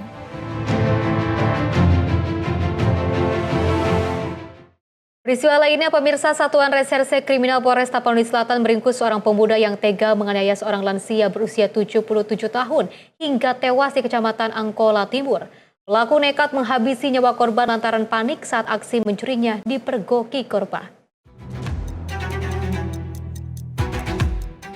Seorang pemuda berinisial MS diringkus tim Opsnal Polres Tapanuli Selatan setelah tega menganiaya seorang lansia hingga tewas di Kecamatan Angkola Timur, Kabupaten Tapanuli Selatan, Sumatera Utara pada 24 Februari 2026 lalu. Peristiwa tragis ini bermula saat pelaku masuk secara diam-diam ke rumah korban dengan mengincar perhiasan emas. Namun setelah menggeledah kamar, pelaku hanya menemukan uang tunai sebesar Rp20.000 di bawah bantal. Saat hendak keluar, aksi pelaku dipergoki oleh korban yang langsung berteriak. Panik karena teriakan, pelaku secara membabi buta mencekik dan memukul wajah korban hingga terkapar. Tidak berhenti di situ, pelaku juga menginjak dada korban dan menjerat lehernya menggunakan kerudung sebelum akhirnya menyeret jasad korban ke bawah pohon di belakang rumah. Awalnya dia sudah masuk, tersangka sudah masuk ke dalam rumahnya korban di salah satu kamar. Dia mengacak-acak sampai ditemukan uang Rp20.000 di bawah bantal dan kemudian barang-barang yang lain. Dia nggak puas pada saat dia keluar kamar, dari kamar depan keluar juga korban. Langsung teriak, maling, maling, maling. Langsung dia mendatangi korban, mencekik korban, meninju wajahnya, matanya, telinganya sampai korban terkapar dan mencekik dengan jilbabnya tadi. Yang kami sudah sita barang buktinya. Dan kemudian beberapa kali menginjak-injak dada korban. Sehingga pada saat korban sudah dilihat tidak bergerak, dia bopong, dia tarik ke sekitar 20 meter ke belakang rumah di sebuah pohon dalam suasana. Usai melakukan olah TKP, petugas berhasil mengidentifikasi dan menangkap pelaku dalam waktu singkat. Kini pelaku dijerat pasal berlapis tentang pencurian dengan kekerasan dan pembunuhan dengan ancaman maksimal 20 tahun penjara. Dari Tapanuli Selatan, Sumatera Utara, jurnalis Info TV melaporkan.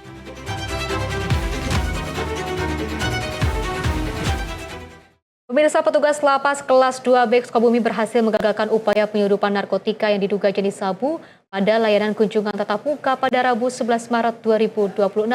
Kegagalan ini menunjukkan kewaspadaan petugas dalam melakukan pengawasan serta komitmen kuat lapas Sukabumi dalam mencegah masuknya narkoba. Petugas Lembaga Pemasyarakatan kelas 2B Sukabumi berhasil menggagalkan upaya penyelundupan narkotika yang diduga jenis sabu pada layanan kunjungan tatap muka pada Rabu 11 Maret 2026. Petugas yang sedang melakukan pengawasan di area ruang layanan kunjungan melihat adanya gerak-gerik mencurigakan antara seorang warga binaan dengan pengunjung perempuan. Petugas kemudian meningkatkan pengawasan dengan memantau aktivitas keduanya melalui kamera pengawas guna memastikan dugaan tersebut. Setelah kegiatan kunjungan selesai, petugas meminta izin kepada warga binaan untuk dilakukan pemeriksaan badan kembali. Dari hasil penggeledahan terhadap warga binaan pria berinisial SIS, 21 tahun, petugas menemukan 2 bungkus lakban hitam yang dibungkus menggunakan alat kontrasepsi pria dan disimpan di saku baju yang bersangkutan. Berdasarkan hasil pemeriksaan lebih lanjut diketahui bahwa barang tersebut sebelumnya dibawa masuk oleh seorang pengunjung perempuan berinisial AF 20 tahun dengan cara disembunyikan di dalam tubuhnya, tepatnya di bagian vagina, untuk mengelabui pemeriksaan petugas di pintu layanan kunjungan. Saat berlangsungnya kunjungan tatap muka, barang tersebut kemudian diduga diserahkan kepada warga binaan yang dikunjunginya. Kepala Lapas Kelas 2B Sukabumi Budi Hardiono menegaskan bahwa keberhasilan penggagalan penyeludupan ini merupakan bukti keseriusan jajaran Lapas Sukabumi dalam memberantas peredaran narkoba di dalam lapas. Tim redaksi Simpo TV melaporkan.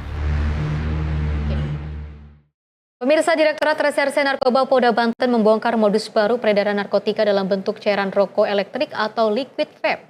Petugas meringkus puluhan tersangka dengan barang bukti ribuan butir obat terlarang hingga cairan vape yang mengandung zat berbahaya.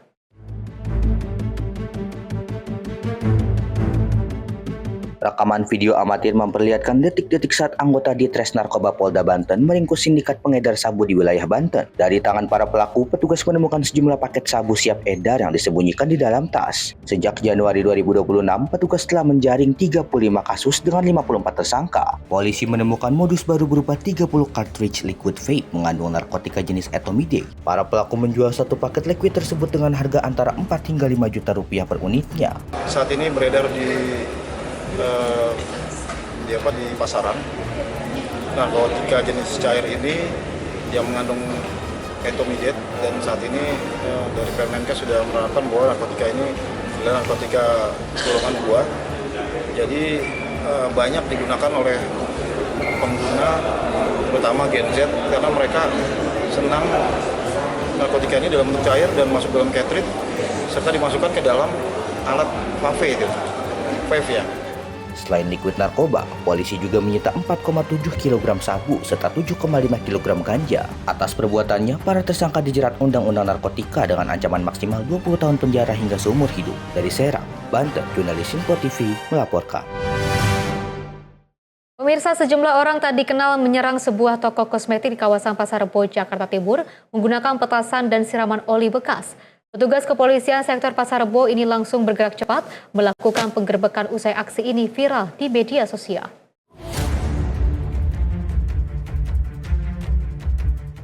Rekaman video amatir memperlihatkan sejumlah toko kosmetik di ruas Jalan Raya Bogor, Pasar Rebo, Jakarta Timur yang menjadi sasaran amuk orang tidak dikenal. Toko yang diduga menjual obat keras secara ilegal diserang menggunakan petasan dan disiram oli bekas oleh warga yang resah. Merespon keresahan warga hingga viralnya aksi ini di media sosial, Unit Reserse Kriminal Polsek Pasar Rebo langsung menyisir lokasi kejadian. Dari hasil penggeledahan, petugas berhasil menemukan 15 papan obat-obatan terlarang kategori daftar G atau psikotropika tanpa izin edar. Obat-obatan ini kerap disalahgunakan kalangan remaja karena harganya yang terjangkau, namun memiliki efek halusinasi yang berbahaya. Meski saat penggerebekan sejumlah penjual sudah melarikan diri, petugas tetap mengamankan barang bukti dan meminta keterangan saksi di lokasi. Kami dari Polsek Pasar Rebo jelaskan terkait berita yang viral tersebut. Kami menindaklanjuti dengan mendatangi lokasi beserta dengan Pak RT dan Pak RW, kemudian pemilik kios, yang mana kios tersebut disewakan kepada seseorang yang sebenarnya mereka awalnya menjual kosmetik maupun perangkat elektronik seperti HP tersebut, tapi disalahgunakan dengan menjual obat-obatan daftar G. Kemudian dari 3 tempat yang kami geledah tersebut, yaitu yang lokasinya di Jalan Raya Bogor, depan PT Meyume, dan juga depan Mixu, dan terakhir di Jalan Lestari, kami temukan beberapa daftar obat G, obat keras, kurang lebih sekitar 15 papan. Dan juga kami mengimbau kepada masyarakat, apabila menemukan kios ataupun toko yang menjual, yang patut diduga menjual obat-obatan terlarang berupa daftar G, agar dapat kiranya bisa dilaporkan ke pihak kepolisian, dan kami akan menindaklanjuti hal tersebut. Di Polsek Pasar Rebo, karena itu lokasinya sudah lama tutup, dan kami sudah sering melakukan patroli di wilayah tersebut, yang mana sementara selama ini kios tersebut memang sudah tutup, tapi karena mereka kucing-kucingan dengan kita, mereka buka 1 jam 2 jam kemudian tutup lagi, sehingga kami kesulitan untuk bisa menemukan kejadian tersebut. Himbauannya Bang kepada masyarakat Bang jika menemukan hal seperti itu. Himbauan kami kepada masyarakat yang mungkin melihat ada indikasi kios maupun toko yang menjual obat-obat daftar G, dapat kiranya dilaporkan ke pihak kepolisian, dan kita akan menindaklanjuti, dan kita minta masyarakat jangan main hakim sendiri dengan melakukan hal-hal yang bisa membahayakan masyarakat sekitar, khususnya dalam hal penggunaan petasan, bisa mengakibatkan kebakaran. Demikian, terima kasih.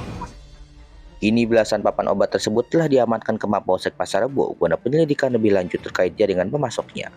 Dari Jakarta, Jurnalis Info TV melaporkan. Pemirsa, tim TK 308 Satreskrim Polres Tulang Bawang Lampung menangkap pelaku begal sadis yang kerap beraksi di Jalan Lintas Timur Tulang Bawang. Saat diringkus, pelaku berusaha melarikan diri ke area perkebunan hingga petugas terpaksa melepaskan tembakan peringatan ke udara.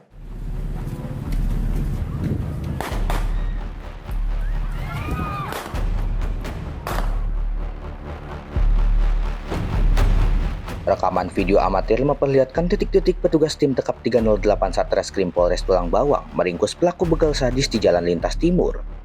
Saat disergap di sebuah perkebunan di Kecamatan Wai Pengubuan, pelaku berusaha kabur dari kejaran petugas.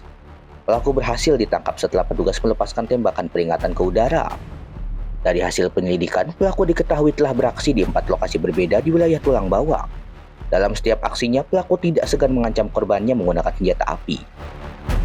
Pelaku dari tindak pidana pencurian dengan kekerasan yang terjadi di jalan di Desa Banjardewa, Kecamatan Banjar Agung, Kabupaten Tulang Bawang, yang kejadiannya tanggal 26 Desember 2025. Jadi kami telah melakukan penangkapan Lampung Tengah di Kecamatan Wai Pagubuan. Kita telah menangkap salah satu tersangka dengan inisial YA. Kemudian dari tangan tersangka kita dapat mengamankan 1 unit motor Honda Beat yang menjadi pemiliknya korban. Kemudian kita mengamankan juga 1 unit motor Beat yang menjadi sarana pelaku untuk melakukan aksinya.